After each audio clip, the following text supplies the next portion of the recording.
kubanga government yaffe nga nzira wano kuba road mayor ogenda bugenzi bwa minister tulobinga bwa minister ate kikwate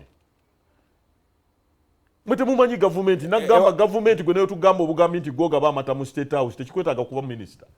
kiba kikumala omazi mata nebo tugamba nti kati gogenda okukola sengenge wa Nambole akumala abantu bamanyi government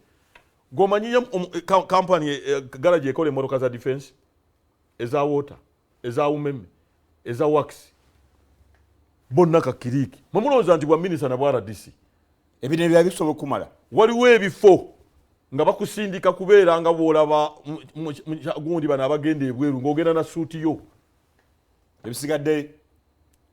ebifo bingi wano bateka wakachiko kawo ekitibwa mugemeire bakamisho manyi budget ze babawa gwede okuteka butesi ku advance team ngomanyi okulira media center olwokuba nti baba kweka obuyinza abaganda n'abasiramu baba kweka nnyo obuyinza kyemba mulaba temumanyi buyinza aji kiki oyagala okukola ngonnengeza nnyo mu bifo nga nakusomesezza obuyinza oyinza okukera ku state house noga abaveeyo obuyinza Museveni yabutukweka kati ebyabasiramu teyasazeewo era bwakola ku baganda ng'atuwayo ebyapa abiri ng'alaaza nga ffe tunyigira katikiro musajja watunga agenda katikiro ng'afukamira